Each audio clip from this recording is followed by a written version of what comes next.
Saludos amigos que nos sintonizan en su programa de orientación, consejos médicos en su hogar dentro de lo mejor de Facenda. Y en la tarde de hoy vamos a hablar sobre lo que se conoce como úlcera péptica o enfermedad ulceropéptica o gastritis ulcerada. O sea, hay muchos términos que se utilizan en la población general con respecto a la úlcera. La enfermedad ulceropéptica sigue siendo una condición sumamente frecuente, aunque las complicaciones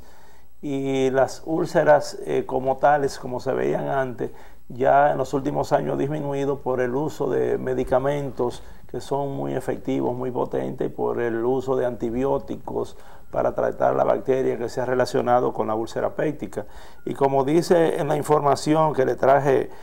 grabada en las imágenes, se define la enfermedad ulceropéptica como un conjunto de trastornos ulcerativos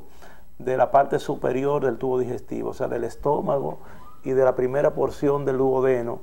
que tienen en común la participación del ácido del estómago y una sustancia que se llama pexina. Por eso se le llama enfermedad acidopéptica, por el ácido y la sustancia que se llama pexina, que se produce también a nivel del estómago, y que cuando estas sustancias, que son sumamente agresivas, superan los factores defensivos de la mucosa, entonces se producen unas lesiones, se producen unas llaguitas que pueden ser erosiones en las fases iniciales, pero posteriormente pueden tornarse en la formación de úlceras. Y estas úlceras generalmente son un poco más profundas que las erosiones, y al ser más profundas que las erosiones, entonces tiende a perforar las capas que tiene el estómago, hasta producir en algunas situaciones lo que se conoce como una perforación gástrica, entonces, o una perforación duodenal. Entonces, como dice ahí en las imágenes, señores, la enfermedad ulceropéptica tiene tres componentes principales, que es la úlcera duodenal, que es la úlcera que se localiza en el intestino delgado, intestino flaco, como dice la gente, y la úlcera gástrica, que es la que se localiza a nivel del estómago. Y otra condición que por suerte es menos frecuente, que es lo que se conoce como síndrome de Zollinger-Ellison, donde hay úlceras a muchos niveles, y son esos pacientes que antes se operaban del estómago y entonces tenían más problemas después de operarlo que antes de operarlo. O sea que en estos casos el dicho que decía que la cura era más mala que la enfermedad se producía en los pacientes que tenían el síndrome de Zollinger-Ellison y se confundían con unas úlceras gástricas o duodenales común y corriente. Estas úlceras, como ven en la siguiente imagen que me va a poner Jonás, se ve que las lesiones no solamente afectan la mucosa, o sea, la capa más superficial del estómago, sino que puede penetrar a las capas más profundas, y por eso cuando ya se produce las úlceras hay que tener precauciones, porque las úlceras cuando hay úlceras se producen más frecuentes, o se pueden producir más frecuentemente las complicaciones, porque estamos hablando de que la pared se está perforando, de que la pared se está rompiendo totalmente, y entonces todo tipo de complicaciones es posible. Mientras se producen las erosiones, entonces no hay problema, porque la profundidad de la lesión no es tan importante. Por eso es que nosotros los gastroenterólogos generalmente, cuando una persona tiene síntomas que se parecen a una úlcera, entonces generalmente tratamos de establecer un diagnóstico, porque es que la sintomatología que tiene la gastritis, la sintomatología que tienen las erosiones, la sintomatología que tienen las úlceras, la sintomatología que tiene el Zollinger-Ellison, y en un 25% la sintomatología que tiene el cáncer del estómago y el linfoma del estómago se confunde con el de una gastritis, con una sensación de ardor del estómago. Y entonces es necesario establecer qué tiene el paciente, y por eso es que nosotros insistimos cuando nos llega un paciente con esa sintomatología de hacer una endoscopía o hacer una radiografía o hacer técnicas para establecer el diagnóstico, para poder buscar una solución específica de acuerdo a la gravedad del proceso que esté produciendo la lesión dentro del estómago que está generando esa sintomatología. Aquí vemos la úlcera, y aquí vemos la localización, por ejemplo, de las úlceras. Generalmente la localización de las úlceras del estómago, como vemos ahí, va a ser en lo que nosotros llamamos endoscópicamente la curvatura menor. En la curvatura menor, donde señala con las flechas, es donde generalmente se localizan las úlceras que son benignas, las que tienen que ver con enfermedad ulceropéctica, las úlceras que se localizan en otras situaciones, o sea que se localizan más arriba o más posteriores, generalmente son úlceras malignas, o las úlceras que son de un tamaño muy grande, o las úlceras que se localizan sobre áreas elevadas, todas esas úlceras, entonces, o las úlceras que no cicatrizan después del tratamiento, entonces son úlceras que nosotros sospechamos de que pueda tener malignidad, y entonces tenemos ya más precaución en cuanto al enfoque, al manejo, al tratamiento, al pronóstico. Y vemos, por ejemplo, la más abajo, lo que se ve más abajo del estómago, que es el duodeno, que es la primera porción del intestino delgado. En la parte que se llama bulbo duodenal, señores, es donde se localiza más frecuente la úlcera duodenal. O sea que nosotros, cuando hacemos la endoscopía o cuando hacemos la radiografía, generalmente buscamos estas áreas para detectar la presencia de la úlcera, y si no detectamos la presencia de úlcera, pensamos que es una simple gastritis o una simple erosión. Pero cuando hay úlcera, esos defectos de llenado, esa pérdida de la solución de la continuidad, se produce en estas áreas generalmente, tanto del estómago como del intestino delgado. Aquí vemos también otra úlcera. Dicho sea de paso, las causas más frecuentes de las úlceras son la infección por Helicobacter pylori y la ingesta de aspirina y antiinflamatorio no esteroideo. En países subdesarrollados como el nuestro, generalmente la infección por Helicobacter pylori, como dice ahí, es la que más frecuentemente produce úlcera péptica, pero en países subdesarrollados que tenemos, una prevalencia de infección por Helicobacter pylori un poquito más baja, entonces se ha visto que la ingesta de aspirina, por ejemplo, hay muchos pacientes, los amigos cardiólogos le indican aspirina a todo el mundo casi, y con razón porque tiene sus indicaciones, pero si no se toman las precauciones del lugar, esta aspirina va a producir úlcera, y más si se combina, por ejemplo, con el clopidogrel, que es una sustancia que se utiliza, clopidogrel, que es una sustancia que se utiliza como antiagregante plaquetario, y cuando hay la mezcla de estas dos sustancias, entonces puede aumentar la probabilidad de desarrollar úlceras. Y lo grande es que las úlceras producidas por aspirinas, antiinflamatorios no esteroideos, o la combinación con el antiagregante, generalmente no produce síntomas, o produce muy pocos síntomas, y cuando el paciente llega de nosotros, que generalmente no lo refiere el cardiólogo, sino el mismo paciente que dice que se está sintiendo un malestarcito o que está perdiendo sangre, entonces nos llega a nosotros y entonces encontramos esas lesiones que afecta importantemente la calidad de vida, y cuando nosotros diagnosticamos y tratamos, entonces podemos hacer una diferencia en cuanto a la mejoría de la situación del paciente, que a veces se siente muy pocos síntomas o no se siente síntomas, o a veces en estos casos que son pacientes de edad avanzada puede debutar con una complicación, como por ejemplo con un sangrado, que hemos visto muchísimos pacientes que tienen años tomando aspirina y que llegan porque está sangrando, o que llegan porque tienen una perforación, o que llegan porque tienen una penetración de la úlcera hacia el páncreas o hacia órganos intraabdominales. O sea, es muy delicado el asunto de la enfermedad ulceropéptica y de la dispepsia y de las molestias que se producen en el estómago, porque cualquier cosa puede pasar en ese ambiente gástrico, principalmente en las personas que pasan de 50 años y que toman múltiples medicamentos, que la mayoría son gastroagresivos. Pero, señores, en sentido general, la infección por Helicobacter pylori, como vemos ahí, y la ingesta de estos calmantes son los que más frecuentemente producen esas úlceras y que más frecuentemente generan complicaciones de estas úlceras. Muchas veces, como vemos nosotros, muy frecuentemente puede haber una combinación. O sea, la persona tiene la infección por Helicobacter, pero también tiene ingesta de aspirina o tiene ingesta de antiinflamatorios no esteroideos, como el ibuprofeno, por ejemplo, el diclofenac. O sea que todo eso,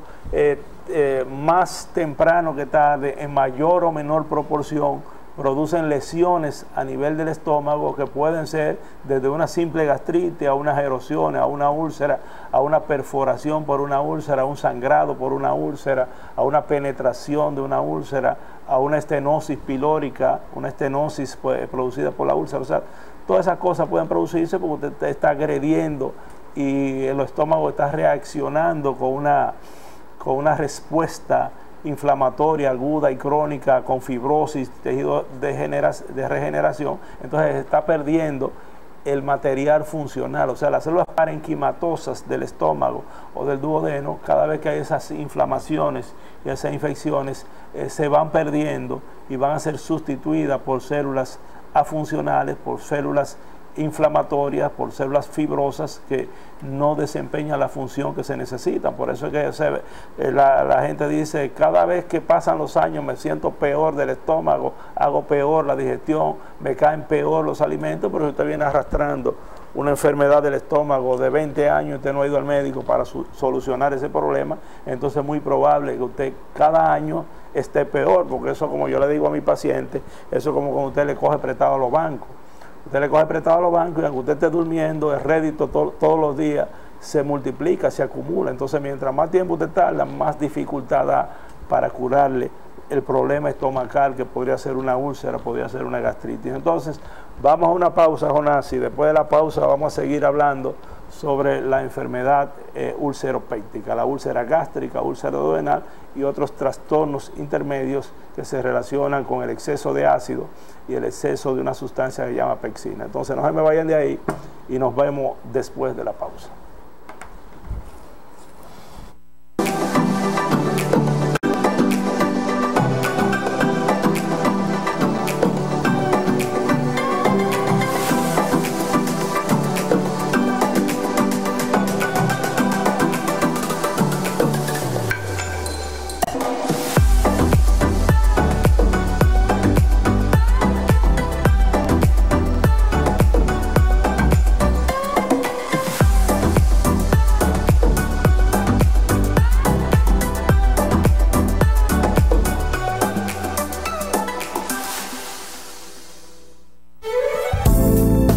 Dr. William Aybar, gastroenterología, endoscopía, medicina interna y ortomolecular. Visítelo en la clínica Dr. Bonilla, calle Independencia número 124, con el teléfono 809-247-3888 y en el centro diagnóstico, calle Duarte número 64, 809-241-6043. Dr. William Aybar, gastroenterología, endoscopía, medicina interna y ortomolecular, al servicio de su salud siempre.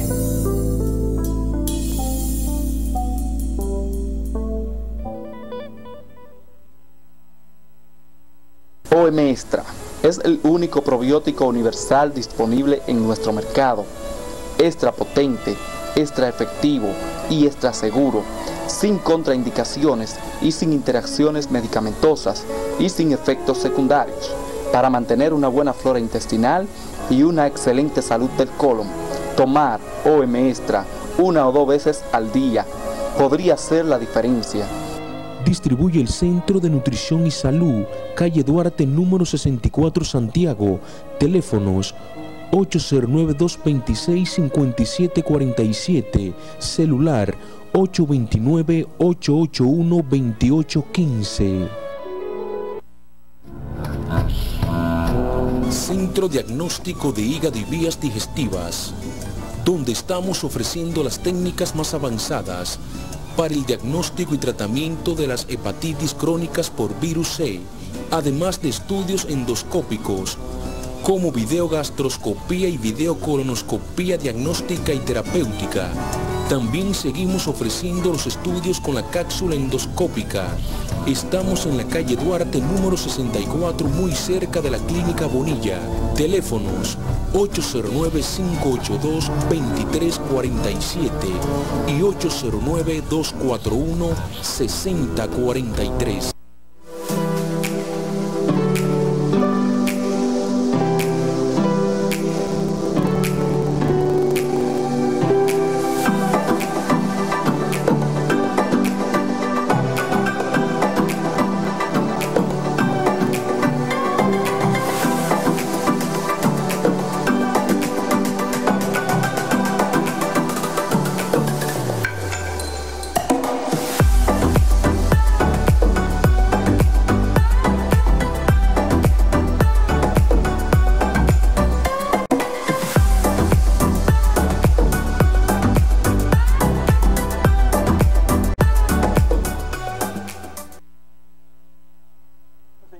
estábamos hablando sobre la enfermedad ulceropéctica y decíamos que las causas son la infección por Helicobacter pylori, que ya en otros temas, en otros días hemos hablado sobre esa situación, y las otras condiciones son la ingesta de pastillas. También hay enfermedades sistémicas que se han relacionado, por ejemplo, enfermedades que aumentan la producción de calcio, como la hipercalcemia, los pacientes que sufren de insuficiencia renal, una condición que se llama mastocitosis, los diabéticos sufren muy frecuentemente de úlcera hepática, las personas que tienen enfermedad pulmonar obstructiva crónica, los pacientes que tienen problemas renales. En todas esas situaciones nosotros tenemos aumento de la úlcera péptica. En la enfermedad de Crohn pueden aparecer úlceras, en la gastroenteritis eosinofílica. O sea, hay muchas condiciones, y lo que se llama últimamente en los últimos años como enfermedad ulceropética idiopática, donde no hay ninguno de estos antecedentes y solamente hay un aumento excesivo de la producción de ácido clorhídrico que produce úlcera, y que también es necesario tener pendiente para un manejo adecuado, porque aquí no hay ni la presencia de la bacteria, ni hay la presencia de la ingesta de antiinflamatorios no esteroideos, ni ningún medicamento. Hay que evitar, por ejemplo, la ingesta del café, alcohol y el cigarrillo, los refrescos de botella, que también estimulan la producción de ácido y que pueden en mayor o menor proporción generar la úlcera péptica. Entonces, como dice ahí, el síntoma clave, el síntoma cardinal de la enfermedad ulceropética, de la úlcera, ya sea del estómago o ya sea del duodeno, es un dolor localizado a nivel del epigastrio, de la boca del estómago, como dice la gente, y ese dolor se presenta 1 y 3 horas después de comer, y que frecuentemente despierta al paciente por las noches. Eso es un síntoma clave. O sea, cuando usted tiene un dolor, una acidez, una molestia que lo despierta de madrugada, entonces es muy sugestivo de que sea una úlcera, o sea, un dolor que se presenta con esa periodicidad y que frecuentemente despierta de noche. Además, que estos brotes presentan periodos de exacerbación y periodos de remisión. O sea, periodo de exacerbación, por eso dice la gente, yo tengo tiempo que estoy enfermo y estoy tiempo que no me siento nada. Lo que pasa es que es una enfermedad cíclica, que tiene periodos de exacerbaciones que duran de semanas a meses, y periodos de remisiones, o sea, aparentemente sin enfermedad, el paciente se siente mejor, que dura de meses a años. Entonces esa situación cíclica de los síntomas también es muy importante para nosotros saber qué tipo de enfermedad estamos tratando. Además, la persona que tiene úlcera frecuentemente puede tener un ardor, puede tener una acidez,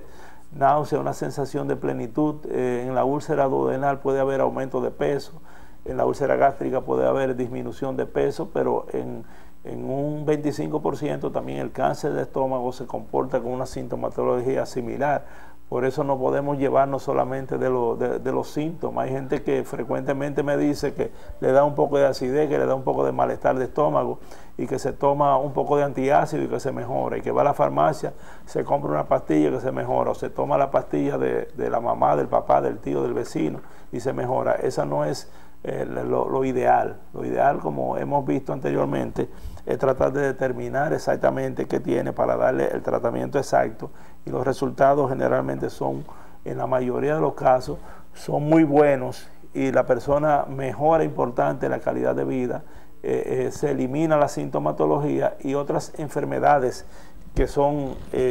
colaterales entonces también pueden ceder, porque hemos visto, por ejemplo, que la infección por Helicobacter pylori, que es la causa principal tanto de la úlcera gástrica como de la úlcera duodenal, está implicado también en síntomas y enfermedades sistémicas, como por ejemplo